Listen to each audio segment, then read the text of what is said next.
Hello viewers, कैसे हैं आप सब। आज हम पढ़ने वाले हैं चैप्टर नंबर 2 और चैप्टर का नाम है संविधान निर्माण।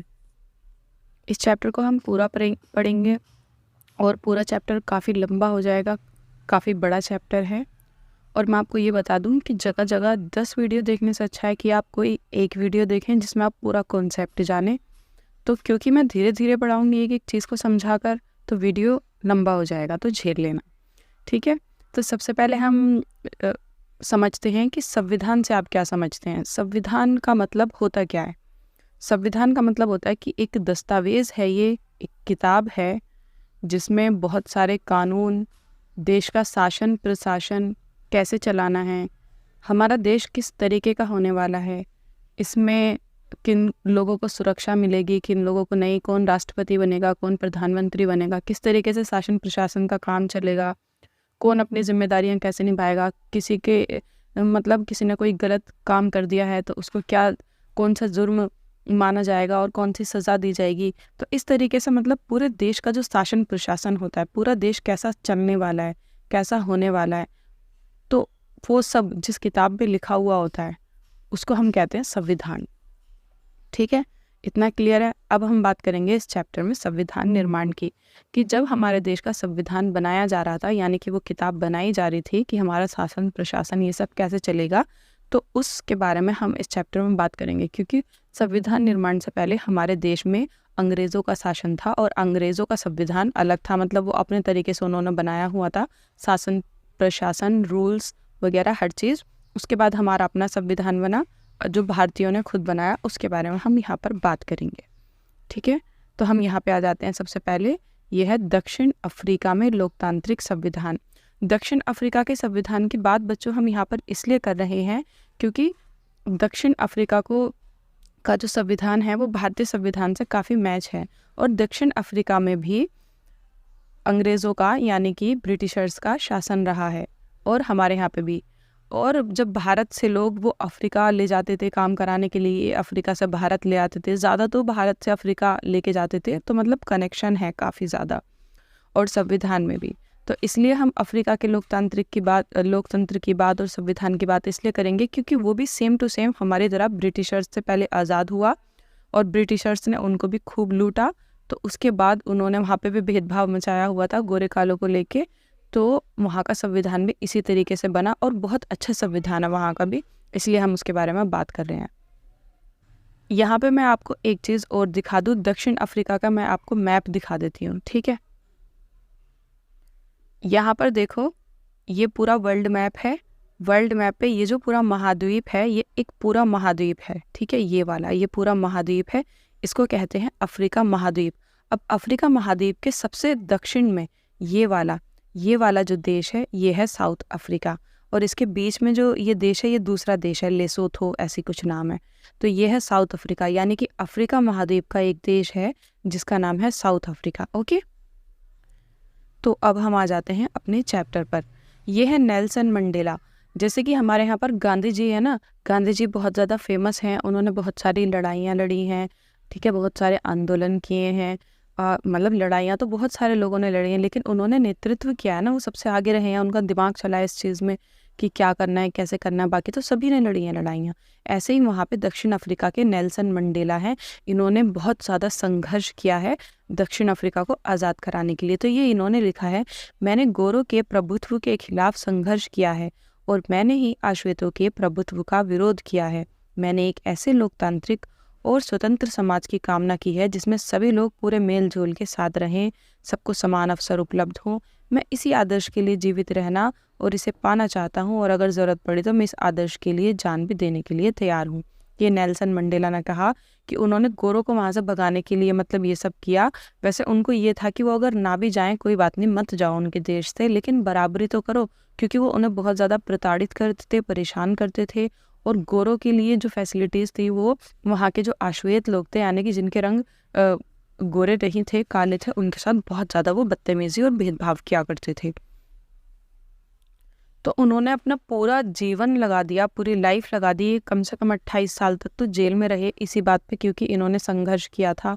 इन्होंने कहा कि बराबरी करो हर जगह पे, मतलब सबको मौका दो, ऐसे मत करो गलत चीज़ें। तो इस वजह से इनको 28 साल के आसपास जेल में रहना पड़ा था, 28 साल लाइफ के। उसके बाद फिर वहाँ पे मतलब अंग्रेज उन्हें छोड़कर चले गए जब पूरा लूट लिया। खैर हम यहाँ से आते हैं। नेल्सन मंडेला का कथन है जिस पर दक्षिण अफ्रीका के गोरों की सरकार ने देशद्रोह का मुकदमा चलाया था। पता है इन पर कौन सा मुकदमा लगाया गया था? नेल्सन मंडेला पर देशद्रोह। आपको पता है देशद्रोह ही किसे कहते हैं? जो देश को तोड़ने की कोशिश करता है, वहाँ के सरकार को तोड़ने की कोशिश करता है और सरकार के खिलाफ कोई कदम उठाता है जिससे देश को नुकसान होता है, उसको देशद्रोही कहा जाता है। और नेल्सन मंडेला पर देशद्रोह का इल्ज़ाम पता है सिर्फ इसलिए लगाया क्योंकि इन्होंने सबकी बराबरी की डिमांड करी थी कि गोरे काले का भेदभाव मत करो, जैसे कि आप गोरे लोगों के साथ पेश आते हो वैसे ही आप हमारे साथ भी पेश आओ, कोई भेदभाव मत करो। सिर्फ इस वजह से इनको देशद्रोह के इल्ज़ाम में उन्हें 7 अन्य नेताओं को और उनके साथ 7 और भी लोग थे, वो भी नेता थे, 1964 में देश में रंग भेद के चलने वाली शासन व्यवस्था का विरोध करने के लिए आजीवन कारावास की सजा दे दी गई। आजीवन कारावास यानी कि आप जब तक जिंदा रहेंगे आपको जेल में ही बंद रहना पड़ेगा, इतनी बड़ी सजा दे दी। अगले हथियारों और जोर ज़बरदस्ती से गुलाम बनाया, जैसे भारत को सेम इन्होंने उनको भी अपने हथियारों से और जोर ज़बरदस्ती से गुलाम बनाया जैसे कि भारत को बनाया। पर भारत से उलट काफ़ी बड़ी संख्या में गोरे लोग दक्षिण अफ्रीका में बस गए। भारत में गोरे लोग बसे नहीं। आपने देखा होगा दक्षिण अफ्रीका में बहुत सारे लोग वहाँ पे, अब की जो जनरेशन है बहुत सारे लोग अंग्रेज़ जैसे दिखते हैं और बहुत सारे लोग दक्षिण अफ्रीका के मूल निवासी हैं। तो उन्होंने आपस में शादियाँ भी की हुई हैं, तो किसी के बच्चे गोरे हैं, किसी के काले हैं, कुछ अंग्रेज़ जैसे हैं, कुछ अफ्रीकन जैसे हैं। वो इसीलिए क्योंकि वहाँ पे वो बहुत बड़ी संख्या में जाके उन्होंने अपनी बस्तियाँ बसा ली थी और उन्होंने स्थानीय शासन को अपने हाथों में ले लिया। यानी कि वहाँ का जो शासन प्रशासन का काम था ना, जो सरकार होती है, वो उन्होंने वहाँ पे अपनी बना ली और उन लोगों के ऊपर राजनीति करने लग गए। रंग भेद की राजनीति ने लोगों को उनकी चमड़ी के रंग के आधार पर बांट दिया। मतलब जो लोग गोरे हुआ करते थे उनके लिए कानून कुछ और जो काले होंगे उनके लिए कानून कुछ और। जैसे मान लो गोरे इंसान ने चोरी करी है तो उसको 2 दिन की सज़ा, और किसी काले इंसान ने चोरी करी है तो उसको जीवन भर की सज़ा। इस तरीके से गोरे लोगों की बस्तियाँ अलग, काले लोगों की अलग, गोरे लोगों का स्कूल अलग, काले लोगों का अलग, और काले लोगों की जितनी भी चीज़ें थी उनमें कोई भी सुविधा नहीं थी। ठीक है। दक्षिण अफ्रीका के स्थानीय लोगों की चमड़ी का रंग काला होता है। आबादी में उनका हिस्सा 3/4 है। 3/4 यानी कि ये जैसे कि मान लो ये पूरी आबादी है, तो मान लीजिए इतनी आबादी लगभग इतनी काले लोगों की है और इतनी गोरे लोगों की। इतनी संख्या में वहाँ पे गोरे लोग बस चुके हैं। 3/4 का मतलब होता है अगर 4 हिस्से करेंगे तो उसमें से 3 हिस्से काले लोगों के। ठीक है। और उन्हें आश्वेत कहा जाता था। आश्वेत यानी कि जो गोरे ना हो। श्वेत, और देखो श्वेत मतलब होता है गोरा और आश्वेत मतलब होता है काला। ठीक है। श्वेत और आश्वेत के अलावा वहाँ मिश्रित नस्लों जिन्हें रंगीन चमड़ी वाला कहा जाता था। मतलब ऐसी भी नस्लें थी जो ना तो गोरी थी ना काली थी। जैसे कि हम इंडियंस होते हैं, ना तो हम अफ्रीकन जैसे बिल्कुल काले होते हैं और ना ही हम अंग्रेज़ों जैसे बिल्कुल गोरे होते हैं। हम एकदम परफेक्ट होते हैं, मतलब मतलब अपने आप को परफेक्ट ही मानते हैं कि हमारा रंग बिल्कुल ठीक है, ना ज़्यादा गोरा ना ज़्यादा काला। तो उनको वो कहते थे रंगीन चमड़ी वाला। और भारत से लाए गए लोग भी थे जिन्हें वो काम करने के लिए लेके गए थे यहाँ से। गोरे शासक गोरों के अलावा शेष सब को छोटा और नीचा मानते थे। मतलब वहाँ पे जितने भी शासक थे, शासक यानी कि जो राजनीतिक काम है जैसे कि प्रधानमंत्री, राष्ट्रपति, सांसद वगैरह, उस टाइम जो भी प्रशासक होंगे वो सब गोरे थे। और गोरों के अलावा जितने भी लोग थे, चाहे वो कम गोरे हों, चाहे वो काले हों, इंडियंस हों, अफ्रीकन हो, वो सबको अपने आप से बहुत ही नीचा मानते थे, बहुत ही खराब मानते थे और उन्हें वोट डालने का अधिकार भी नहीं था। रंग भेद की शासकीय नीति आश्वेतों के लिए खास तौर से दमनकारी थी। दमनकारी का मतलब क्या होता है? देखो मैं बीच बीच में ना आपको वर्ड्स भी समझाती हुई चलूंगी, ठीक है। जिन्हें पहले से पता है अच्छी बात है, जिन्हें नहीं पता मैं बता देती हूँ। दमनकारी का मतलब होता है दमन करना, यानी कि दबाना। ठीक है। दबाना, दबाने का मतलब ये है किसी को प्रताड़ित करना, परेशान करना और बहुत परेशान करना। तो उनकी जो नीति थी वो दमनकारी थी, यानी कि दूसरों को परेशान करने वाली। किन की नीति? गोरों की नीति। उन्हें गोरों की बस्तियों में रहने बसने की इजाज़त नहीं थी। किन्हें? कालों को। जो लोग काले थे वो गोरों की बस्तियों में जाके नहीं बस सकते थे, चाहे उनके पास पैसा हो रहने के लिए, लेकिन तब भी उनको इजाज़त नहीं थी। परमिट होने पर ही वह वहाँ जाकर काम करते थे। मतलब वहाँ पर काम करने के लिए भी उनको परमिट लेने की ज़रूरत पड़ती थी। रेलगाड़ी, बस, टैक्सी, होटल, अस्पताल, स्कूल, कॉलेज, पुस्तकालय, सिनेमाघर, नाट्यगृह, समुद्र तट, तरणताल और सार्वजनिक शौचालय तक में गोरों और कालों के लिए एकदम अलग अलग इंतजाम थे। ओहो, इन्होंने तो हद कर दी बिल्कुल। हॉस्पिटल भी गोरों के लिए अलग, कालों के लिए अलग। और गोरों में जो फैसिलिटीज़ होती थी वो काले वालों में बिल्कुल नहीं होती थी। यानी कि गोरों के हॉस्पिटल में नर्स, डॉक्टर सब अच्छे, ऑक्सीजन वॉक्सीजन सबकी सुविधा, और कालों वालों के हॉस्पिटल में बिल्कुल नहीं। यहाँ तक कि सिनेमा घर, नाटक गृह, समुद्र तट तक, बीच वगैरह हर चीज़ उन्होंने अलग कर रखी थी। भाई हद कर दी उन्होंने बिल्कुल गोरे काले की। इसे पृथक्करण या अलग अलग करने का इंतजाम कहा जाता था। पृथक्करण मतलब अलग अलग करना ही तो होता है, तो इसको पृथक्करण कहा जाता था। काले गोरे काले लोग गोरों के लिए आरक्षित जगह तो क्या उनके गिरजाघर तक में भी नहीं जा सकते थे। अरे यार, अब तो बिल्कुल ही हद कर दी।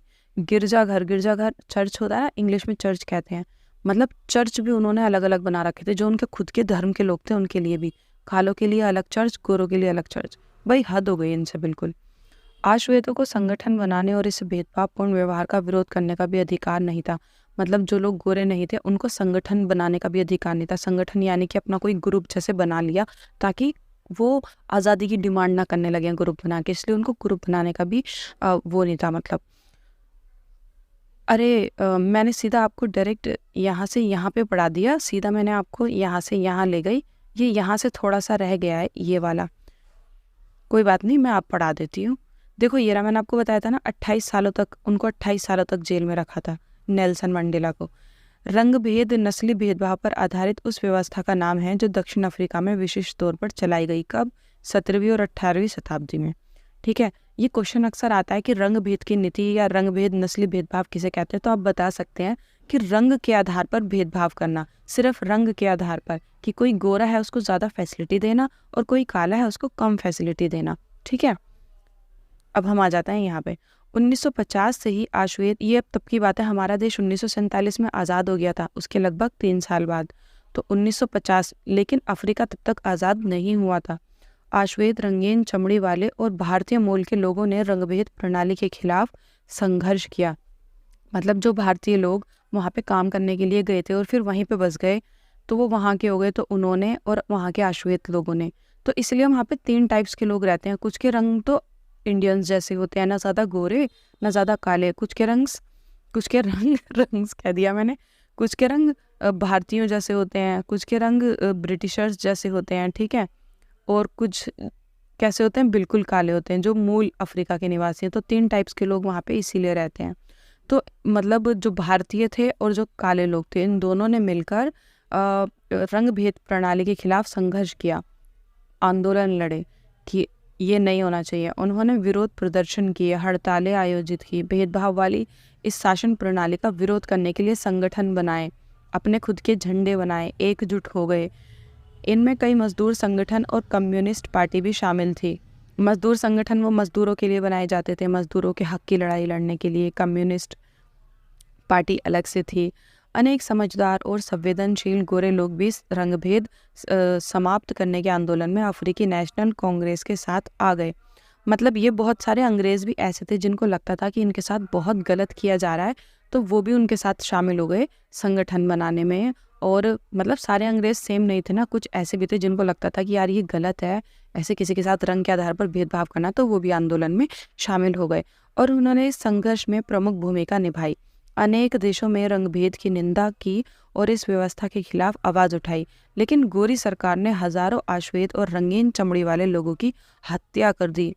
आंदोलन को दबाने के लिए उन्होंने बेफजूल, बिना मतलब के, सिर्फ रंग के आधार पर उनकी हत्या कर दी, उनको मार डाला और दमन करते हुए अपना शासन जारी रखा, यानी कि उनको परेशान करते हुए अपना शासन जारी रखा। अब हम यहाँ से पढ़ रहे हैं एक नए संविधान की ओर। अब नए संविधान की बात हो रही है कि दक्षिण अफ्रीका में जब नया संविधान बना, मतलब जब उन्हें आज़ादी मिल गई, तो उसके बाद उन्होंने अपने देश का एक नया संविधान बनाया। रंग भेद के खिलाफ जब संघर्ष और विरोध बढ़ता गया, तो सरकार को ये एहसास हो गया कि अब जोर ज़बरदस्ती से आश्वेतों पर अपना राज कायम नहीं रख सकती। मतलब शुरू में तो उन्होंने खूब आश्वेतों पर जोर ज़बरदस्ती की, दमन की नीति अपनाई, लेकिन जब संघर्ष बढ़ गया, लोग जुटते गए, साथ होते गए और उनकी नीतियों के खिलाफ बोलने लगे, तो फिर उन्हें लगा कि अब ज़्यादा ज़बरदस्ती कायम नहीं की जा सकती। इसलिए गोरी सरकार ने अपनी नीतियों में बदलाव शुरू कर दिया। मतलब उन्होंने अपनी प्लानिंग, अपनी नीतियाँ बदलनी शुरू कर दी। कैसे? भेदभाव वाले कानूनों को वापस ले लिया। जो भेदभाव वाले कानून थे, गोरों के लिए अलग, कालों के लिए अलग, वो उन्होंने वापस ले लिए, ठीक कर दिए। क्योंकि उन्हें तो राज करना था ना, वहाँ से लूट मचानी थी, वहाँ पे पैसा कमाना था। राजनीतिक दलों पर लगा प्रतिबंध और मीडिया पर पाबंदियां उठा ली गई। उन्होंने राजनीतिक दलों पर और मीडिया पर भी पाबंदी लगाई हुई थी कि आप अपनी कोई मीडिया नहीं बना सकते और कोई राजनीतिक दल नहीं बना सकते, क्योंकि राजनीतिक दल बनाएंगे तो फिर वो राज करने लगेंगे, फिर गोरे क्या करेंगे, वो क्या कर पाएंगे। इसलिए तो फिर उससे भी पाबंदियां उन्होंने हटा ली कि आप अपना राजनीतिक दल बना सकते हैं। 28 वर्ष तक जेल में कैद रखने के बाद नेल्सन मंडेला को आज़ाद कर दिया गया। वैसे तो उन्हें आजीवन कारावास की सज़ा दी गई थी, लेकिन जब संघर्ष बढ़ता जा रहा था तो तब उनको 28 वर्ष हो चुके थे नेल्सन मंडेला को, तो फिर उनको भी वहाँ से आज़ाद कर दिया गया। आखिरकार 26 अप्रैल 1994 की मध्य रात्रि को दक्षिण अफ्रीका गणराज्य का नया झंडा लहराया। कब? 26 अप्रैल 1994 को। इन्हें करीब हमसे 45-46 साल के बाद मतलब आज़ादी मिली। हमें 1947 में मिली थी, इन्हें 1994 में। तो 1994 26 अप्रैल को उन्होंने दक्षिण अफ्रीका गणराज्य का झंडा लहराया कि अब हमारा देश आज़ाद है और हम एक गणराज्य हैं। गणराज्य क्या होता है? देखो, लोकतंत्र तो वो होता है, लोकतंत्र क्या होता है हमने पिछले चैप्टर में समझा था। लोकतंत्र जहाँ पे लोगों का शासन हो, यानी कि सबको वोटिंग राइट हो, हर किसी को वोट डालने का अधिकार हो। लेकिन गणराज्य का मतलब क्या होता है?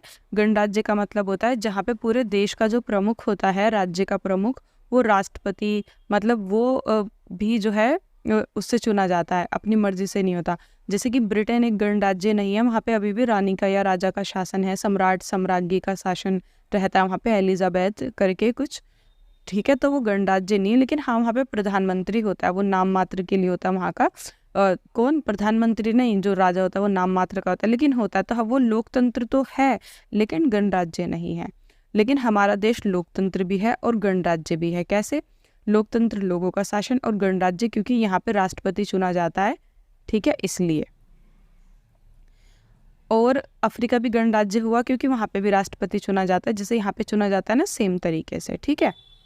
इसके बाद हम आ जाते हैं यहाँ से, और ये दुनिया का एक नया लोकतांत्रिक देश बन गया। मतलब अंग्रेज वहाँ से चले गए, सारे नहीं गए, जो राज कर रहे थे ना वो खत्म कर दिया। वैसे जो वहाँ पे लोग बसे हुए थे वो तो वहीं के निवासी बन गए ना, तो वो वहीं पे रह गए। रंगभेद वाली शासन व्यवस्था समाप्त हुई और सभी नस्ल के लोग मिलीजुली सरकार के गठन का रास्ता खुला हो गया कि लोग सब मिलकर सरकार बना सकते हैं। ये सब कैसे हुआ? आइए इस असाधारण बदलाव के बाद नए दक्षिण अफ्रीका के पहले राष्ट्रपति नेल्सन मंडेला के मुंह से जाने। तो दक्षिण अफ्रीका के जो पहले राष्ट्रपति बने वो नेल्सन मंडेला ही बने। जैसे कि हमारे देश में जो पहले राष्ट्रपति बने थे वो जवाहरलाल नेहरू बने थे, वैसे ही वहाँ के पहले राष्ट्रपति नेल्सन मंडेला बने। तो उन्होंने एक बात कही, राष्ट्रपति नहीं, प्रधानमंत्री।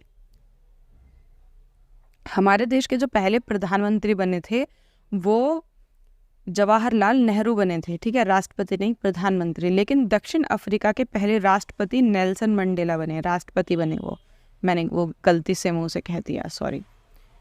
तो हम यहाँ पे आ जाते हैं। उन्होंने कहा, ऐतिहासिक रूप से एक दूसरे के दुश्मन रहे दो समूह रंगभेद वाली शासन व्यवस्था की जगह शांतिपूर्ण ढंग से लोकतांत्रिक व्यवस्था अपनाने पर सहमत हो गई, क्योंकि दोनों को एक दूसरे की भलमन साहत पर भरोसा था और वे इसे मानने को तैयार थे। मेरी कामना है कि दक्षिण अफ्रीका लोग कभी भी अच्छाई पर विश्वास करना नहीं छोड़ें और इस बात में आस्था रखें कि मनुष्य जाति पर विश्वास करना ही हमारे लोकतंत्र का आधार है। उन्होंने ऐसा भाषण इसलिए दिया कि आपस में विश्वास ना खोएं, क्योंकि अब वहाँ पे श्वेत लोग भी रहते हैं ना, ऐसा ना हो कि अब दक्षिण अफ्रीका के काले लोग जो गोरे लोग हैं उनसे अपना बदला लेने लगे और सेम नीति उनके साथ अपनाएं। तो इसलिए उन्होंने इस तरीके का भाषण दिया कि एक दूसरे पर मतलब भलाई सोचें एक दूसरे की, ऐसे। और देखा जाए तो अभी तक वहाँ पे मतलब इस तरीके से नहीं हुआ। वहाँ पे गोरे काले लोग आराम से रहते हैं ना, काले लोग उनसे मतलब ऐसे करते हैं भेदभाव कि आपने पहले हमारे साथ ऐसा किया आपके पूर्वजों ने, और ना वो उनके साथ करते, बल्कि उनमें मतलब शादियाँ वगैरह भी होती हैं। अब नए लोकतांत्रिक दक्षिण अफ्रीका के उदय के साथ ही अश्वेत नेताओं ने अश्वेत समाज से आग्रह किया कि सत्ता में रहते हुए गोरे लोगों ने जो जुल्म किए थे उन्हें वो भूल जाएं और गोरे लोगों को माफ़ कर दें। ठीक है, तो ये सब कहा गया कि उन्होंने जो जुल्म किए वो उनके पूर्वजों ने किए हैं वो सब भूल जाएं, क्योंकि बहुत सारे गोरे लोग ऐसे भी तो थे ना जिन्होंने संघर्ष में साथ दिया, जो सच में चाहते थे कि इस तरीके की जो गंदी चीज़ें हैं वो देश से ख़त्म हों।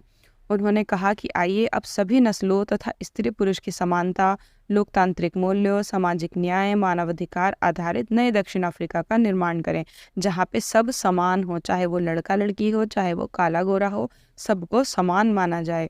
एक पार्टी ने दमन और नृशंस हत्याओं के जोर पर शासन किया था और दूसरी पार्टी ने आज़ादी की लड़ाई की अगुवाई की थी। एक नए संविधान के निर्माण के लिए दोनों ही साथ बैठी थी। मतलब वो वाली पार्टी भी जो पहले राज करती थी वो पार्टी भी, और अब जो नई पार्टी बनी थी वो वाली पार्टी भी, दोनों अब साथ में राज कर रही थी।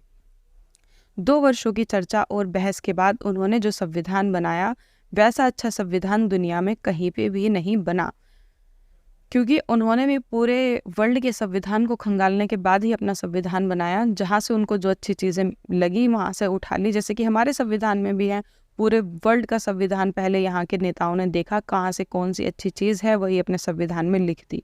तो पूरे विश्व का संविधान खंगालने के बाद ही हमारा संविधान छन्नी में छन के बहुत अच्छे से बना है। और फिर वैसे ही दक्षिण अफ्रीका का भी संविधान बना, जो पूरा वर्ल्ड फेमस संविधान है, जिसमें कोई भी कमी नहीं है। वैसे मैं बता दूं कि पूरी दुनिया में 3 संविधान ऐसे हैं जो बहुत ही ज़्यादा टक्कर के संविधान है, बहुत ही ज़्यादा अच्छे हैं और जिनमें अभी तक कोई चेंज, मतलब ऐसा नहीं हुआ कि संविधान हट गया। वरना आए दिन आपने देखा होगा किसी ना किसी देश में कभी कहीं कोई संविधान हट जाता है, नया संविधान लाते रहते हैं हर 10-15 सालों में। एक भारत, ठीक है, भारत सबसे पुराना दुनिया का संविधान, भारत को नहीं कह रही मैं, भारत मतलब अच्छा संविधान, सबसे पुराना संविधान जो है वो है अमेरिका, संयुक्त राष्ट्र अमेरिका, जिसे हम यूएसए कहते हैं। ये अमेरिका महाद्वीप नहीं है, ये यूएसए है, ठीक है, यूएसए अमेरिका। और एक दक्षिण अफ्रीका, ठीक है, दक्षिण अफ्रीका। ये 3 संविधान ऐसे हैं जो दुनिया के वर्ल्ड फेमस संविधान हैं और बहुत ही ज़्यादा अच्छे हैं, इनकी टक्कर का कोई संविधान नहीं है। इस संविधान में नागरिकों को जितने व्यापक अधिकार दिए गए हैं उतने दुनिया में किसी भी संविधान ने नहीं दिए हैं, ठीक है। सबसे पहले नंबर पे आता है दक्षिण अफ्रीका का संविधान। साथ ही उन्होंने ये फैसला भी किया कि मुश्किल मामलों के समाधान की कोशिशों में किसी को भी अलग नहीं किया जाएगा और ना ही किसी को बुरा या दुष्ट मानकर बर्ताव किया जाएगा। इस बात पर भी सहमति बनी कि पहले जिसने चाहे जो कुछ किया हो, लेकिन अब उसके ऊपर वापस वो सब नहीं किया जाएगा। मतलब ये उन्होंने गोरे लोगों को माफ़ कर दिया। अफ्रीकी संविधान की प्रस्तावना ही इस भावना को बहुत खूबसूरत ढंग से व्यक्त करती है। पृष्ठ 30 पर देखें, देखो प्रस्तावना क्या होती है। यहाँ पे मैं आपको प्रस्तावना बताती हूँ। हमारे संविधान की भी प्रस्तावना है, ऐसे करके हम भारत के लोग, भारत को गणतंत्र राज्य, ऐसे मतलब बहुत लंबी प्रस्तावना है, सॉरी मुझे याद नहीं है। तो प्रस्तावना क्या होती है? प्रस्तावना होती है संविधान का पहला पृष्ठ होता है, उस पर लिखा रहता है कुछ कुछ। तो वो जो लिखा होता है वो संविधान की पूरी मोटी बुक ना पढ़ के आप पहला पृष्ठ पढ़ लेंगे, उससे पता चल जाएगा कि अंदर क्या लिखा है। वो शॉर्ट में, जैसे होता है ना चैप्टर की समरी होती है, चैप्टर 8-10 पेज का और समरी होती है 4-5 लाइन की, तो उसमें मोटा मोटा पता चल जाता है कि क्या लिखा हुआ है। वैसे ही संविधान के प्रस्ताव में मोटा मोटा पता चल जाता है कि आखिर संविधान किस तरीके का है और इसमें क्या लिखा है। तो आप अगर अफ्रीका के संविधान की प्रस्तावना पढ़ेंगे तो आपको पता चल जाएगा कि संविधान किस तरीके का है। पेज नंबर 30, चलो पढ़ते हैं प्रस्तावना। कहाँ पर है? पेज नंबर 30, 29 आ गया, ये तो 31 आ गया। ये तो हमारे संविधान की प्रस्तावना है। हाँ ये रहा, देखो यहाँ पे ये रही, हम दक्षिण अफ्रीका के लोग, ये वहाँ की प्रस्तावना। आपको पता चल जाएगा कि संविधान किस प्रकार का होगा। अपने इतिहास में हुए अन्याय को स्वीकार करते हैं, मतलब उनके साथ जो भी अन्याय हुआ है, जो गोरों ने किया है, उसको हम स्वीकार करते हैं कि हाँ किया है। अपनी भूमि पर आज़ादी और न्याय के लिए संघर्ष करने में कष्ट उठाने वालों को सलाम करते हैं। मतलब जो लोग ख़त्म हो गए आज़ादी के लिए, बेचारे मारे गए, हत्याएं हुए, उन लोगों को क्या करते हैं? सलाम करते हैं। अपने देश को बनाने और विकसित करने में मदद करने वालों का आदर करते हैं। जिन्होंने हमारी हेल्प की उनका हम सम्मान करते हैं, आदर करते हैं। और मानते हैं कि दक्षिण अफ्रीका उन सभी का है जो यहाँ रहते हैं। देखो ये लाइन बहुत इंपॉर्टेंट है, दक्षिण अफ्रीका उन सभी का है जो यहाँ पर रहते हैं। इसका क्या मतलब है? इसका मतलब ये है कि जो ब्रिटिशर्स वहाँ पर बस गए, जो अंग्रेज़ वहाँ पर बस गए, उनको भी वो लोग कह रहे हैं कि उनका भी है दक्षिण अफ्रीका, हम नहीं भगा रहे, लेकिन भेदभाव मत करो। तो यहाँ की विविधता से जुड़े हैं, इसलिए स्वतंत्र रूप से चुने अपने प्रतिनिधियों के माध्यम से अपने गणतंत्र के सर्वोच्च कानून के तौर पर इस संविधान को स्वीकार करते हैं। यानी कि यहाँ पे जो प्रतिनिधि चुने जाएंगे, जो नेता चुने जाएंगे, वो कानूनी रूप से चुने जाएंगे। ये नहीं कि कोई भी आके अपना हक जमा लेगा। जैसे इंडिया में होता है ना, कानूनी रूप से नेता मतलब चुनाव लड़ते हैं, उस हिसाब से जीतते हैं, वैसे ही जिससे पहले के विभाजन मिटे और लोकतांत्रिक मूल्यों, सामाजिक न्याय और मौलिक मानवाधिकारों पर आधारित एक समाज बन सके, जिससे भेदभाव मिट सके वगैरह वगैरह। खैर, इतने से ही समझ में आ गया होगा। और चैप्टर के लास्ट में ना हम अपनी वाली भी प्रस्तावना पढ़ेंगे, ठीक है। तो हम कहाँ पर थे? हम थे यहाँ पर, यहाँ पे आ जाओ। दक्षिण अफ्रीका संविधान से दुनिया भर के लोकतांत्रिक लोग प्रेरणा लेते हैं। दक्षिण अफ्रीका का जो संविधान है, दुनिया भर के लोग देखते हैं कि हाँ, अपना संविधान बनाते टाइम एक बार उनका संविधान भी देखते हैं, क्योंकि उनका संविधान बहुत अच्छा है, सबके लिए बराबरी, सबके लिए प्यार मोहब्बत बांटता है। 1994 तक जिस देश की दुनिया भर में अलोकतांत्रिक तौर तरीकों के लिए निंदा की जाती थी, आज उसे लोकतंत्र के मॉडल के रूप में देखा जाता है। जैसे हम कोई किसी को अपना आइडल मानते हैं कि ऐसा बनना है, वैसा बनना है, ऐसे ही जब संविधान का नाम आता है तो संविधान हो तो किसके जैसा हो? दक्षिण अफ्रीका के जैसा। इस तरीके से मतलब लोग अपना आइडल मानते हैं। ये काम दक्षिण अफ्रीकी लोगों द्वारा साथ रहने, साथ काम करने, दृढ़ निश्चय और पुराने कड़वे अनुभवों को आगे के इंद्रधनुषी समाज बनाने में एक सबक के रूप में दिखाता है। देखो, अगर वो इस बात को ना भूलते कि अंग्रेज़ों ने हमारे साथ क्या किया, तो ये लड़ाई कभी ख़त्म ना होती। वो उनके साथ मारपीट करते रहते, दमन करते रहते, और इस तरीके का देश कभी ना बनता। तो क्योंकि वो अपने कड़वे अनुभवों को भूल गए, उन्हें माफ़ कर दिया, इसलिए ये सब हो पाया। दक्षिण अफ्रीका का संविधान इतिहास और भविष्य दोनों की बातें करता है। एक तरफ तो वह एक पवित्र समझौता है, और दक्षिण अफ्रीकी रूप के लोगों में एक दूसरे से वायदा करते हैं कि हमने नीचे पढ़ा ना, वही है जो हमने प्रस्तावना में पढ़ा। अब हम आ जाते हैं यहाँ पे, हमें संविधान की ज़रूरत क्यों है। चलो, ये तो हमने बात कर ली, संविधान क्या होता है, दक्षिण अफ्रीका के संविधान कैसे बना, बहुत लंबी स्टोरी भी पढ़ ली। लेकिन आखिर हमें संविधान की ज़रूरत है ही क्यों? तो आप क्या चाहते हैं कि जंगल राज हो जाए? आप एक बात बताइए, आपके घर में चोरी हुई है, या फिर ज़बरदस्ती कोई आपके घर में घुस जाए और आपका सामान चुरा ले आपकी आंखों के सामने, तो आप क्या करेंगे? आप पुलिस के पास जाएंगे। तो पुलिस कहाँ से आई? पुलिस कानून के हिसाब से ही तो काम करती है। शासन प्रशासन कहाँ से आया? वो सब संविधान के हिसाब से ही तो काम करते हैं। संविधान में लिखा है कि पुलिस बनाई जाएगी, शासन प्रशासन बनाया जाएगा, तो वो सब संविधान के अकॉर्डिंग ही तो काम करते हैं। अगर संविधान नहीं होगा तो नो पुलिस, नो शासन प्रशासन, कुछ नहीं। कोई भी चोरी करके भाग जाएगा, कोई डकैती कर लेगा, हत्या कर देगा, जंगल राज हो जाएगा। अगर ना कोई सुनने वाला होगा, ना कोई कहने वाला होगा।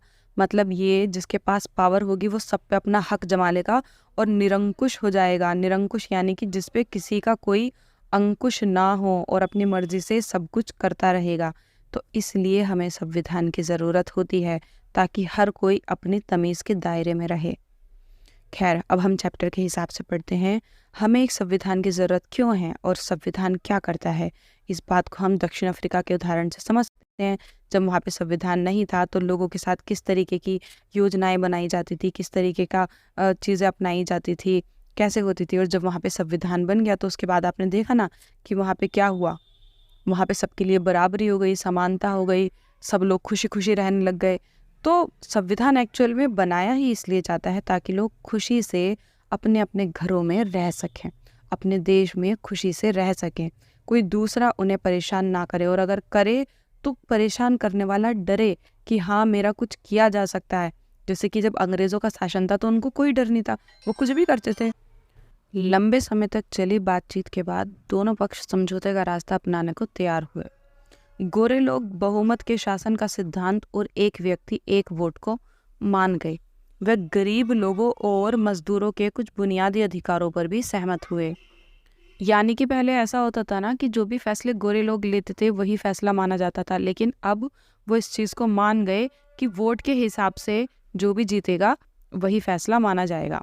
अश्वेत लोग भी इस बात पर सहमत हुए कि सिर्फ बहुमत के आधार पर सारे फैसले नहीं होंगे। वह इस बात पर सहमत हुए कि बहुमत के जरिए आश्वेत लोग अल्पसंख्यक गोरों की जमीन जायदाद पर कब्जा नहीं करेंगे। यह समझौता आसान नहीं था। इस समझौते को लागू करना और भी कठिन था।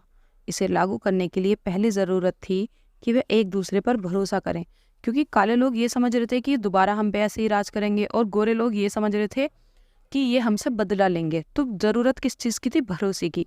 ऐसी स्थिति में भरोसा बनाने और बरकरार रखने का एक ही तरीका था कि जो भी बातें कही गई हैं दोनों ओर से कि हम ये नहीं करेंगे, हम वो नहीं करेंगे, उन सबको किसी दस्तावेज पर, किसी कागज़ पर लिख लिया जाए और साइन करा लिए जाएं, ताकि भविष्य में अगर कोई ऐसा करता है तो उसको बता दिया जाए कि देखो आपने तो ये कहा था और ये हरकतें हो रही हैं। तो जिन कागज़ों पे उनको लिखा गया, जो दस्तावेज बनाए गए, उसने बाद में संविधान का रूप ले लिया। संविधान में वो सब लिख दिया गया, तो वो हो गया संविधान। चुनी हुई सरकार क्या क्या कर सकती है, क्या क्या नहीं कर सकती, किसको क्या सज़ा मिलेगी, कौन सी नहीं मिलेगी, कौन से नागरिक वोट दे सकते हैं, कौन से नहीं दे सकते, किसको क्या सज़ा मिलेगी, हर चीज़ का इंतज़ाम किस चीज़ में कर दिया गया? संविधान में। तो इसलिए हमें संविधान की ज़रूरत होती है। संविधान रचना सिर्फ दक्षिण अफ्रीका की ही खासियत नहीं है। हर देश में अलग अलग समूहों के लोग रहते हैं। संभव है कि उनके रिश्ते दक्षिण अफ्रीका के गोरे और कालो जितने कटुतापूर्ण हों। जैसे कि आप फॉर एग्जाम्पल इंडिया में क्या है, इंडिया में हिंदू और मुस्लिम पक्ष का कुछ ना कुछ रहता है।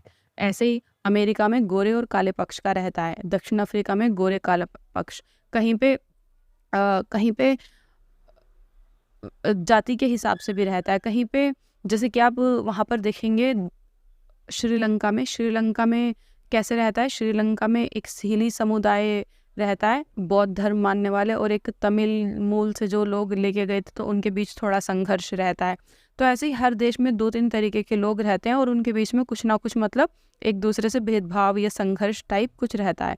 तो एक दूसरे से भेदभाव ना हो और गलत को गलत कहा जा सके, इसलिए संविधान होना बहुत ज़रूरी है। और पूरी दुनिया में हर देश ने अपना संविधान बनाया हुआ है, पर पूरी दुनिया भर के लोगों के बीच विचारों और हितों में फ़र्क रहता है। लोकतांत्रिक शासन प्रणाली हो या ना हो, दुनिया के सभी देशों को ऐसे बुनियादी नियमों की ज़रूरत होती है। ये बात सिर्फ सरकारों पर ही लागू नहीं होती। संगठन, कायदे कानून, ये सब, क्लब, राजनीतिक दल, हर चीज़ संविधान का हिस्सा होता है। ठीक है। संविधान लिखित नियमों की ऐसी किताब है जिसे किसी देश में रहने वाले सभी लोग सामूहिक रूप से मानते हैं, मतलब सभी आदर करते हैं, सभी उन कानूनों को मानते हैं। संविधान सर्वोच्च कानून है जिससे किसी क्षेत्र में रहने वाले लोगों के बीच आपसी संबंध तय होने के साथ साथ और सरकार के बीच ये सारी चीज़ें मतलब होती हैं। आपने देखा है ना कि अभी हम जब देश में रहते हैं तो जो भी कानून हैं, जो भी चीज़ें हैं, वो सब संविधान की देन है। अगर संविधान नहीं होगा तो इसके बहुत सारे नुकसान झेलने पड़ सकते हैं, ज़्यादातर गरीबों को और उन तबकों को जिनके पास बहुत कम संपत्ति वगैरह, उन्हें हर कोई दबाएगा। संविधान होने के बाद भी इतना दबाया जाता है। ये देखो, पहला ये रहे कि विभिन्न तरह के लोगों के बीच ज़रूरी भरोसा और सहयोग विकसित करता है संविधान के फ़ायदे। ठीक है। दूसरा ये कि स्पष्ट करता है कि सरकार का गठन कैसा होगा, फैसले लेने का अधिकार किसे होगा। तीसरा ये सरकार के अधिकारों की सीमा तय करता है और हमें बताता है कि नागरिकों के क्या अधिकार हैं। चौथा ये सबसे अच्छे समाज के गठन के लिए लोगों की आकांक्षाओं को व्यक्त करता है। जिन देशों में संविधान है वह सभी लोकतांत्रिक शासन वाले हों ये ज़रूरी नहीं है, लेकिन जिन देशों में लोकतांत्रिक शासन है वहाँ संविधान का होना ज़रूरी है। ब्रिटेन के खिलाफ आज़ादी की लड़ाई के बाद अमेरिकी लोगों ने अपने लिए संविधान का निर्माण किया। फ्रांसीसी क्रांति के बाद फ्रांसीसी लोगों ने संविधान का निर्माण किया। भारत ने भी ब्रिटिशर्स को भगाने के बाद संविधान का निर्माण किया। ऐसे ही हर देश का संविधान बना। इसके बाद हम आ जाते हैं यहाँ पर 2.3 भारतीय संविधान का निर्माण, कि हमारे देश का संविधान कैसे बना। वैसे तो मैं आपको बता ही चुकी हूँ, लेकिन कोई बात नहीं, हम फिर से पढ़ते हैं। दक्षिण अफ्रीका की तरह भारत का संविधान भी बहुत कठिन परिस्थितियों के बीच बना। भारत जैसे विशाल और विविधता भरे देश के लिए संविधान बनाना आसान काम नहीं था, बिकॉज यहाँ पे विविधता, डाइवर्सिटी, बहुत ज़्यादा विविधता, यानी कि एक ही धर्म में अलग अलग जाति के लोग रहते हैं और सबकी मान्यताएं अलग अलग हैं, सबकी भाषाएं अलग अलग हैं, बहुत सारे धर्म हैं, बहुत टाइप्स के, फिर उनमें बहुत सारी जातियां हैं, फिर बहुत सारी भाषाएं हैं। आपको पता है 1600 से भी ज़्यादा भाषाएं और प्लस बोलियां हैं देश में, जिसमें से 22-23 को ही संविधान ने मान्यता दे रखी है। भारत के लोग गुलाम की हैसियत से निकलकर नागरिक की हैसियत पाने जा रहे थे, क्योंकि अंग्रेजों के लिए तो भारतीय गुलाम ही थे ना। देश ने धर्म के आधार पर बटे हुए की विभीषिका झेली थी। भारत और पाकिस्तान के लोगों के लिए बंटवारा भारी बर्बादी और दहराने वाला अनुभव था। देखो, पहला तो यहाँ पे डाइवर्सिटी बहुत ज़्यादा थी, बहुत सारे भाषाओं वाले लोग, बहुत सारी जातियों वाले और बहुत सारे धर्म वाले।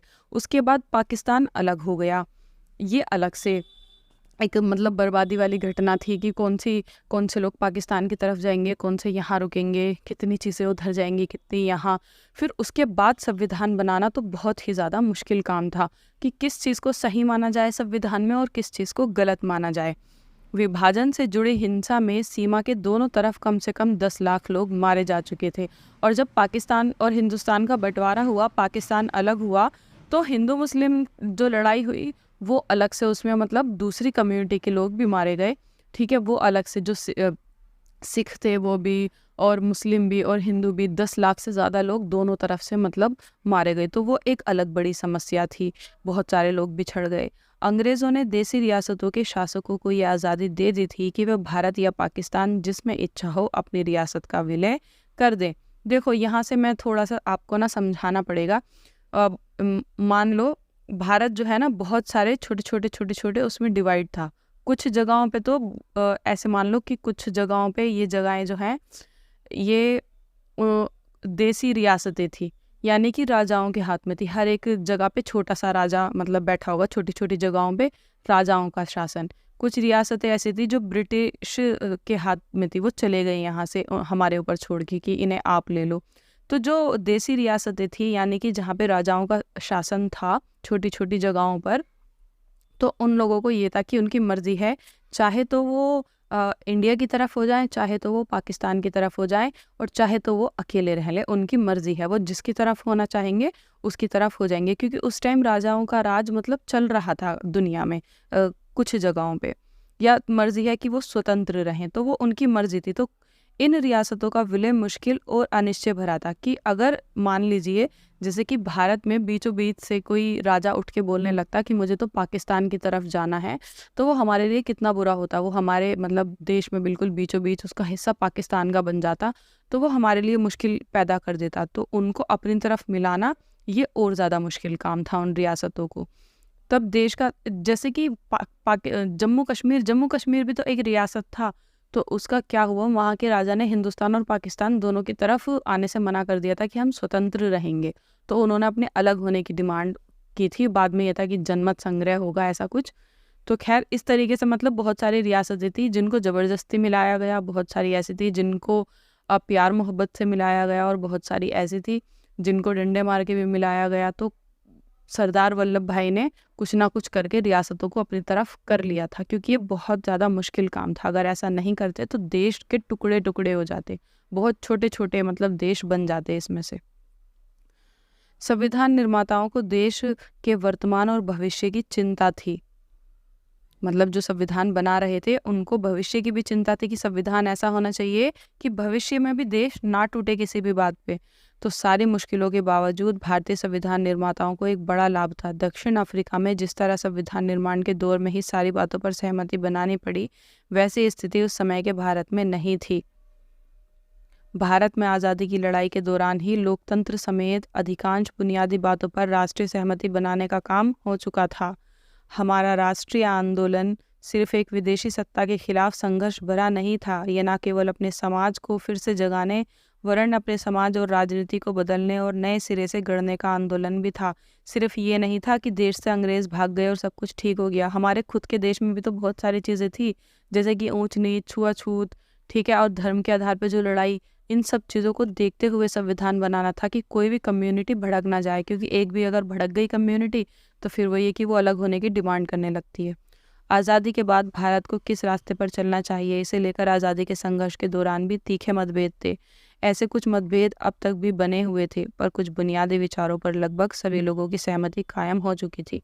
मतलब कुछ विचार तो ऐसे थे जिस पे सब लोग हाँ हाँ कर देते थे, कुछ ऐसे थे जिन पे बहस हो जाती थी कि ये नहीं होना चाहिए, फिर अलग से दूसरा मतलब कुछ बनाया जाता था। ऐसे कर करके संविधान निर्माताओं ने संविधान बनाया।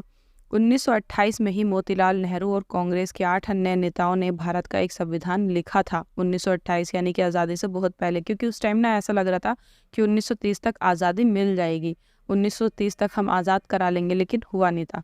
इसलिए 1928 में ही मोतीलाल नेहरू और कांग्रेस के 8 अन्य नेताओं ने संविधान लिखा था। लेकिन 1931 में कराची में हुए भारतीय राष्ट्रीय कांग्रेस के अधिवेशन में एक प्रस्ताव में ये रूपरेखा रखी गई। कब? 1931 में कराची में, मतलब अधिवेशन हर साल कहीं ना कहीं अधिवेशन होता था ना कांग्रेस का। तो तब आज़ाद भारत का संविधान कैसा होगा, इन दोनों ही दस्तावेजों में स्वतंत्र भारत के संविधान में सार्वभौम वयस्क मताधिकार, स्वतंत्रता और समानता का अधिकार और अल्पसंख्यकों के अधिकारों की रक्षा की बात कही गई थी। ये लाइन इंपॉर्टेंट है। ये क्या क्या होता है, इन सब की बात कही गई थी। सार्वभौम वयस्क मताधिकार क्या होता है? सार्वभौम वयस्क मताधिकार ये होता है कि चाहे अमीर हो, चाहे गरीब हो, लड़का हो, लड़की हो, कोई भी हो, 18 प्लस होगा और उसके दिमाग में कोई कमी ना हो, ठीक ठाक हो दिमाग से, तो वो वोट दे सकता है। ये नहीं कि पहले अमीर गरीब के हिसाब से वोट दिए जाते थे ना, जो अमीर होगा, अच्छी फैमिली से होगा तो वो वोट दे सकता था और गरीबों को वोट देने का अधिकार नहीं था। तो सार्वभौम वयस्क मताधिकार उसे कहते हैं कि हर किसी को वोट देने का अधिकार है, बशर्ते वो देश का नागरिक होना चाहिए। ठीक है। स्वतंत्रता मतलब सबको स्वतंत्र रहने का अधिकार है, कोई किसी का गुलाम नहीं है। समानता यानी कि सबको समानता का अधिकार है। लिंग के या जाति या फिर किसी धर्म के आधार पर किसी के साथ ऊंच नीच का भेदभाव नहीं किया जाएगा। और जो अल्पसंख्यक हैं यानी कि जो संख्याओं में कम है, उनको थोड़ा सा संरक्षण दिया जाएगा, मतलब रिजर्वेशन दिया जाएगा। ये बात पहले ही हो चुकी थी। इस प्रकार संविधान की रचना करने के लिए बैठने से पहले ही कुछ बुनियादी मूल्यों पर सभी नेताओं की सहमति बन चुकी थी। इसलिए ताकि जो जो लोग अपने आप को ऐसा फील करते हैं कि हम यहाँ पे सेफ नहीं हैं, वो थोड़ा सेफ फील करें और लड़ाई झगड़े कम हो। रिजर्वेशन इसलिए दिया गया था। औपनिवेशिक शासन की राजनीतिक संस्थाओं और व्यवस्थाओं को जानने समझने में भी नई राजनीतिक संस्थाओं का स्वरूप तय करने में मदद मिली। अंग्रेजी हुकूमत ने बहुत कम लोगों को वोट का अधिकार दिया था। इसके आधार पर अंग्रेजों ने जिस विधायिका का गठन किया था वो बहुत कमज़ोर थी। 1937 के बाद पूरे ब्रिटिश शासन वाले भारत प्रादेशिक असेंबलियों के चुनाव कराए गए थे। इसमें बनी सरकारें पूरी तरह लोकतांत्रिक नहीं थी। ठीक है। तो अंग्रेज़ों ने जो कानून बनाए वो तो अपने फ़ायदे के लिए ही बनाते थे। तो एक वो था, एक और अधिनियम बना था, भारत सरकार अधिनियम 1935। अभी जो हमारे देश में जो सरकार शासन प्रशासन चल रहा है ना, ये उसी का रूप है। मतलब ये कि एक संसद होगी, एक विधायिका होगी, कार्यपालिका होगी, संसद में क्या क्या होगा, प्रांतों में क्या क्या होगा। जैसे कि अभी जो हमारी सरकार चल रही है यही, और उसमें कुछ और भी ऐड था जो अच्छा नहीं लगा, वो छोड़ दिया। तो आज़ादी के बाद भारत के स्वरूप को लेकर वर्षों से चिंतन और बहसों ने काफ़ी लाभ पहुंचाया। हमारे नेताओं में इतना आत्मविश्वास आ गया था कि उन्हें बाहर के विचारों और अनुभवों को अपनी ज़रूरतों के अनुसार कोई हिचक नहीं हुई। अनेक नेता फ्रांसीसी क्रांति के आदर्श, ब्रिटेन के संसदीय लोकतंत्र के कामकाज, अमेरिका मतलब समाजवादी क्रांति, सबको देख दाख के उन्होंने ये निर्णय लिया कि हमें अपना संविधान कैसा बनाना है। तो हमारे संविधान में जो ज़्यादा, आधे से भी ज़्यादा हिस्सा जो लिया हुआ है वो भारत सरकार 1935 का जो कानून बनाया था अंग्रेज़ों ने, उसमें से लिया गया है, जो अच्छा हिस्सा था उसका। जैसे कि हमारी एक संसद होगी, संसद में लोकसभा होगी, राज्यसभा होगी, राज्यों में विधानसभा होगी, विधान परिषद होगी, ये सब सरकार 1935 का ही हिस्सा था। ठीक है। अधिनियम। संविधान सभा। फिर भारत के संविधान के निर्माता कौन थे? यहाँ आपको संविधान बनाने के प्रमुख भूमिका निभाने वाले कुछ नेताओं के बारे में बताया गया है कि कौन कौन थे। देखो, चुने गए जनप्रतिनिधियों जो सभा संविधान नामक विशाल दस्तावेज को लिखने का काम करती है, उसे संविधान सभा कहते हैं। यहाँ क्वेश्चन आता है कि संविधान सभा किसे कहते हैं? कि वो प्रतिनिधि जिन्हें चुना गया है संविधान लिखने के लिए, जब वो मिलकर संविधान पे बात करते हैं, दस्तावेज बनाते हैं, तो उस सभा को संविधान सभा कहते हैं। भारतीय संविधान सभा के लिए जुलाई 1946 में चुनाव हुए थे कि कौन कौन संविधान सभा का सदस्य बनेगा। कब हुए? 1946 में। संविधान सभा की पहली बैठक दिसंबर 1946 को हुई। तब भारत और पाकिस्तान एक ही थे, अलग नहीं थे। इसके तत्काल बाद दो हिस्सों में भारत और पाकिस्तान बढ़ गया। तो जो लोग वहां से चुने गए थे वो पाकिस्तान चले गए, तो संविधान सभा के सदस्य कम हो गए। ठीक है। संविधान सभा, भारतीय संविधान लिखने वाली सभा में 299 सदस्य थे और देश बंटने के बाद 1950 में ये कम हो गए। 299 देश बंटने के बाद हो गए, 299 से ज़्यादा थे और जब देश बंट गया तो फिर 299 ही रह गए, क्योंकि बाकी सदस्य पाकिस्तान की तरफ चले गए। इस सभा द्वारा 50 साल से भी पहले बनाए संविधान को हम क्यों मानते हैं? हमने पहले ही एक कारण का जिक्र किया है, संविधान सिर्फ संविधान सभा के सदस्यों के विचारों को ही व्यक्त नहीं करता, यह अपने समय की व्यापक सहमतियों को व्यक्त करता है। मतलब आपने देखा कि 50 साल पहले ये सारी चीज़ें बनाई गई थी और आज तक हम उन्हीं कानूनों को मान रहे हैं, क्योंकि वो कानून इतने बेहतर हैं कि आज भी वर्क करते हैं। उन्होंने भविष्य को सोचकर संविधान लिखा था कि भविष्य में ये सारी परेशानियां हो सकती हैं, तो वो सब सोचकर उन्होंने संविधान लिखा था। ठीक है, इसलिए संविधान सभा का चुनाव देश के लोग प्रत्यक्ष ढंग से नहीं कर सकते थे। इसका चुनाव मुख्य रूप से उन प्रांतीय असेंबलियों के सदस्यों ने ही किया था जिनका जिक्र हम पहले कर चुके हैं। मतलब संविधान सभा में जो लोग थे उनको लोगों ने वोट डालकर नहीं बनाया था, उन्हें जो प्रांतीय असेंबलियां थी, जैसे कि राष्ट्रपति का चुनाव होता है ना, हम डायरेक्ट नहीं चुनते, जो नेता खुद पहले से नेता है वही उनको जाके चुनते हैं, वैसे ही उस तरीके से चुना गया था। इस कारण देश के सभी भौगोलिक क्षेत्रों का इसमें उचित प्रतिनिधित्व हो गया। इस सभा में भारतीय राष्ट्रीय कांग्रेस के सदस्यों का प्रभुत्व था, क्योंकि उस टाइम भारतीय राष्ट्रीय कांग्रेस एक मतलब बहुत बड़ी पार्टी थी और सारे नेता उसी में थे, जितने भी मतलब जाने माने नेता थे, तो उनका प्रभुत्व ज़्यादा था। ये आज की कांग्रेस से अलग है। उसके बाद कांग्रेस में से ही बट के जो आज की जितने भी पार्टियां हैं वो सब ज़्यादातर उनमें से ही बट के बनी हुई हैं, जिसने राष्ट्रीय आंदोलन की अगुवाई की थी। पर स्वयं कांग्रेस के अंदर कई राजनीतिक समूह और विचारों के लोग थे। मतलब कांग्रेस के अंदर भी ऐसा नहीं है कि सबके विचार एक जैसे थे, सबके अलग अलग थे। जैसे कि गांधी जी और डॉक्टर BR अम्बेडकर के विचारों में काफ़ी फ़र्क था। गांधी जी अलग तरीके के विचार रखते थे और वो अलग तरीके के, जबकि थे दोनों कांग्रेस के ही, तो उनके खुद के विचारों में भी मतभेद था। कोई कुछ चाहता था, कोई कुछ चाहता था। और अंततः जिस संविधान सभा ने काम किया वह संविधान को एक तरह की पवित्रता और वैधता देता है। संविधान सभा का काम काफ़ी व्यवस्थित, खुला, सर्वसम्मति बनाने के प्रयास पर आधारित था। सबसे पहले कुछ बुनियादी सिद्धांत तय किए गए और उन सब की सहमति बनाई गई। फिर प्रारूप कमेटी के रूप डॉक्टर BR अम्बेडकर ने, मतलब पहले ना छोटी छोटी समितियां बनाई गई, छोटी छोटी कमेटियां, कि आप संविधान का पहला पेज लिखेंगे, आप ये करेंगे, आप डिज़ाइनिंग करेंगे, आप ये ऐसे करके मतलब लेकिन संविधान का जो प्रारूप था ना, प्रारूप के मतलब रूप कैसा होगा, संविधान किस प्रकार का होगा, ये काम दिया गया डॉक्टर BR अम्बेडकर को। और उनको कुछ और नेता दिए गए जो उनके अंडर काम कर सके, क्योंकि ये मतलब संविधान और इन सब में इनकी पकड़ बहुत अच्छी थी। इसलिए संविधान के प्रारूप की प्रत्येक धारा पर कई कई दौर में चर्चा हुई कि किसके लिए ये धारा अच्छी है, किसके लिए बुरी है, ये एक्ट किसके लिए अच्छा है, किसके लिए बुरा है, हर चीज़ पर मतलब बहुत सारी बहसें हुई।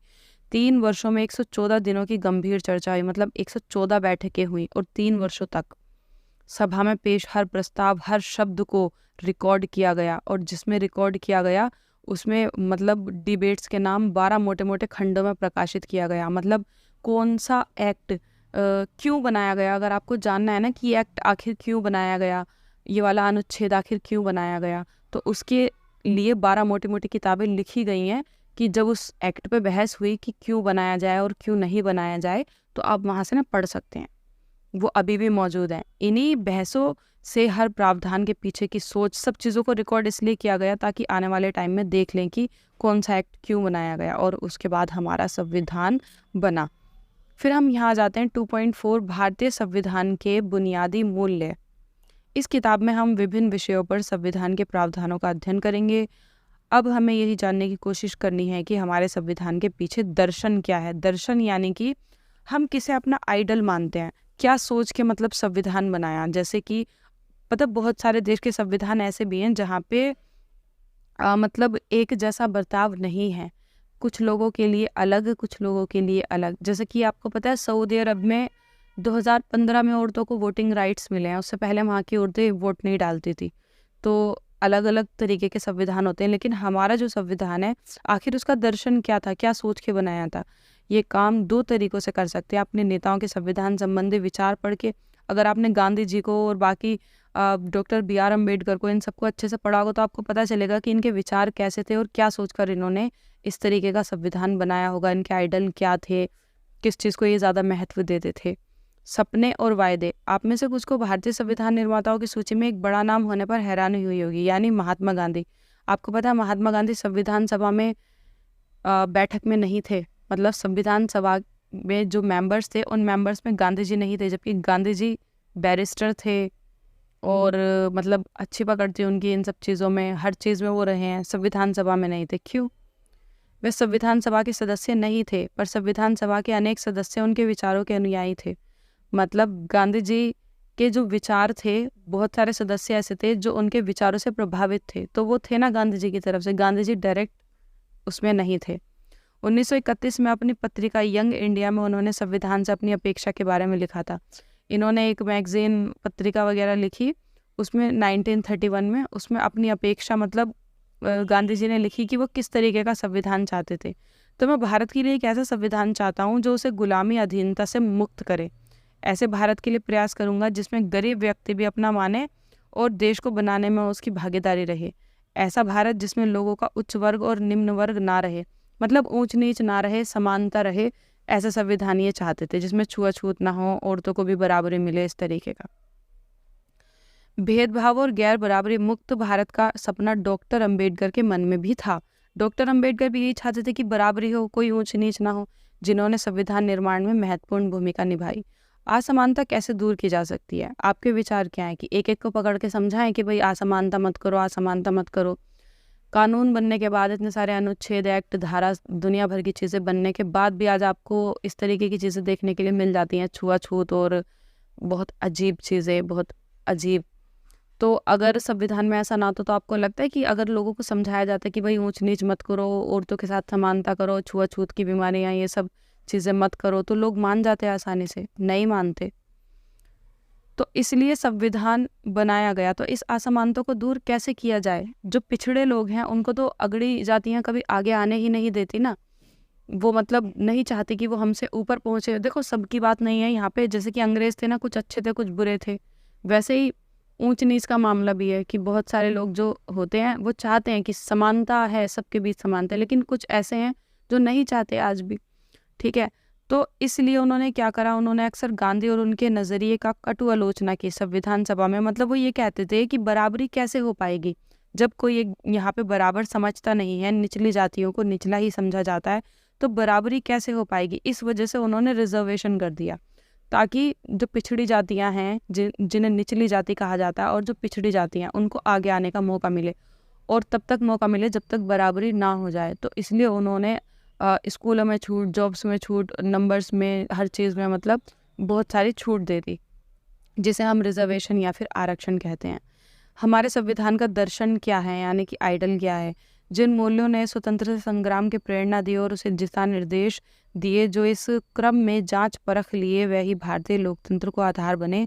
भारतीय संविधान के प्रस्तावना में ही ये सब शामिल किया गया। चलो प्रस्तावना पढ़ते हैं, प्रस्तावना से आपको पता चल जाएगा। ये तो दक्षिण अफ्रीका की प्रस्तावना थी, देखो ये है भारत की प्रस्तावना। इससे पता चल जाएगा संविधान का आइडल क्या है। भारत का संविधान उद्देश्य का, हम भारत के लोग, मतलब हम सब भारत के लोग, भारत को एक संपूर्ण प्रभुत्व संपन्न मतलब ये होता है कि हमारे देश में कोई बाहरी शक्ति अपना हुक्म नहीं चला सकती। हम अपना देश खुद से संभाल सकते हैं। फैसले लेने की सारी शक्ति हमारी खुद की सरकार के हाथ में होगी। समाजवादी का यहाँ पर मतलब है कि समाज में सब बराबर हैं, जितनी भी संपदा है समाज के अंदर वो सबकी है, सबके लिए बराबरी है। पंथ निरपेक्ष मतलब नागरिकों को किसी भी धर्म को मानने की पूरी स्वतंत्रता है, जिसको जो धर्म मानना है मान सकता है। लोकतंत्रात्मक यानी कि लोगों द्वारा शासन, लोग ही अपना नेता खुद चुनेंगे। गणराज्य यानी कि शासन का जो प्रमुख होगा वो भी लोगों द्वारा ही चुना जाएगा। ठीक है, कोई राजा रानी नहीं होगा। बनाने के लिए उसके समस्त नागरिकों को सामाजिक, आर्थिक और राजनीतिक न्याय, विचार, अभिव्यक्ति, विश्वास, धर्म और उपासना। तो आपको पता चल गया कि अंदर जो कानून होंगे वो किस तरह के होंगे। प्रभुत्व संपन्न, समाजवाद से जुड़े हुए होंगे, पंथ निरपेक्ष, लोकतंत्रात्मक, गणराज्य, जैसे कि अभी है। ये सब, उन सब चीज़ों की स्वतंत्रता हमें देता है। ठीक है, हमारा संविधान। प्रतिष्ठा और अवसर की समता। ठीक है, अवसर की समता यानी कि सबके लिए बराबरी। जैसे कि डॉक्टर बनने के लिए आपको ये डिग्री करनी है, तो चाहे आप किसी भी धर्म के हो, जाति को, आपको वो डिग्री करनी पड़ेगी। ऐसा नहीं कि आप गोरे हैं तो आपको जल्दी जॉब मिल जाएगी, काले तो नहीं मिलेगी, टैलेंट के हिसाब से जॉब मिलेगी। ठीक है, अवसर की समानता प्राप्त कराने के लिए तथा उन सब में व्यक्ति की गरिमा और राष्ट्र की एकता, अखंडता सुनिश्चित करने के लिए बंधुता बढ़ाने का दृढ़ संकल्प होकर अपनी संविधान सभा में ये सब संविधान सभा में आज तारीख 26 नवंबर 1949 ईस्वी मिति को एतद्वार इस संविधान को अंगीकृत अधिनियम और आत्मर्पित करते हैं। अब यहाँ पे आपको राष्ट्र की एकता यानी कि हम सब एक है, अखंडता यानी कि तोड़ने की बात नहीं होगी, सुनिश्चित करते हैं। यहाँ बंधुता का मतलब और समझते हैं। बंधुता का मतलब होता है पारिवारिक भावना, कि हम सब एक फैमिली है, ऐसा समझेंगे। तो आपको समझ में आया कि मतलब संविधान किस तरीके का होगा। इसी के साथ एक टॉपिक और रह गया है, संस्थाओं का स्वरूप। संविधान सिर्फ मूल्यों और दर्शन का बयान भर नहीं करता है। जैसा कि हमने पहले जिक्र किया है, संविधान इन मूल्यों को संस्थागत रूप देने की कोशिश है। जिसे हम भारत का संविधान कहते हैं, उसका अधिकांश हिस्सा इन्हीं व्यवस्थाओं को तय करने वाला है। ये एक बहुत ही लंबा और विस्तृत दस्तावेज है, इसलिए समय समय पर इसे नया रूप देने के लिए इसमें बदलाव की जरूरत पड़ती है। बहुत सारे कानून ऐसे हैं जो बदल दिए गए हैं टाइम के अकॉर्डिंग। ठीक है, भारतीय संविधान के निर्माताओं को लगा कि इसे लोगों की भावनाओं के अनुरूप चलना चाहिए और समाज में हो रहे बदलावों से दूर नहीं रहना चाहिए। इसलिए एक कानून ऐसा बनाया गया जिसे हम संविधान संशोधन कहते हैं, और वो है 368, अनुच्छेद 368। इसके तहत संशोधन किए जाते हैं। संशोधन यानी कि ये ऐसा कानून जो टाइम के हिसाब से पुराना हो चुका है और अब उसको बदलने की ज़रूरत है। तो ऐसे बहुत सारे कानून हैं जिनको चेंज किया गया है। अभी तक कितनी बार संविधान में संशोधन हो चुका है? संशोधन यानी कि सुधार हो चुका है, जिसे हम अमेंडमेंट्स कहते हैं। 103, आई थिंक 102 या 103 के आसपास हो चुके हैं। क्योंकि कई कानून ऐसे हैं जो उस समय के हिसाब से ठीक थे, लेकिन समय के हिसाब से बदल जाते हैं, तो उसे हम संविधान संशोधन कहते हैं। ठीक है, कानूनों में परिवर्तन करना, थोड़ा फेरबदल करना, उसे थोड़ा सा बदल देना। लेकिन कुछ कानून ऐसे हैं, कुछ अनुच्छेद ऐसे हैं जिनको बिल्कुल भी परिवर्तित नहीं किया जा सकता समय के हिसाब से भी, जैसे कि मौलिक अधिकार। मौलिक अधिकारों में चेंजेस नहीं किए जा सकते। हाँ, लेकिन उनको थोड़ा सा घटाया या बढ़ाया जा सकता है टाइम के अकॉर्डिंग, लेकिन उनको हटाया नहीं जा सकता।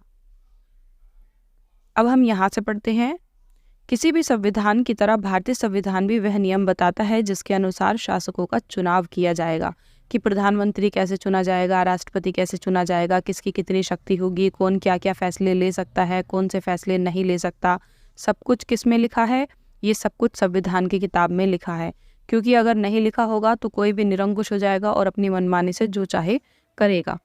ठीक है, इसके बाद यहाँ पे कुछ कीवर्ड्स दिए हुए हैं कि रंग भेद का क्या मतलब होता है, धारा, संविधान, ये सब मैं आपको समझा चुकी हूँ, एक बार आप पढ़ सकते हैं। वीडियो काफ़ी लंबा हो गया है। आई होप आपको समझ में आया होगा। प्लीज़ वीडियो को लाइक करें, चैनल को सब्सक्राइब करें, अपने दोस्तों के साथ शेयर करें। कोई क्वेश्चन है तो मुझसे कमेंट बॉक्स में पूछें, और प्लीज़ वीडियो को लाइक किया करें। हमें पता चलता है कि हाँ भाई, पसंद की जा रही है वीडियो। और आपको इसी तरीके से पॉलिटी में 9th, 10th, 11th, 12th और उससे आगे एम लक्ष्मीकांत जैसी बुक, जो कि गवर्नमेंट एग्ज़ाम्स वगैरह में काम आती हैं, उन सब के चैप्टर भी मैं, और पॉलिटी से जुड़े हुए जितना मटेरियल होता है, जैसे कि इग्नू का मटेरियल वगैरह, ये सब मैं इस पर अपलोड करती रहूँगी। तो हमारे साथ जुड़े रहिए, बेल आइकन दबा दीजिए। मिलते हैं नेक्स्ट वीडियो में। Bye bye.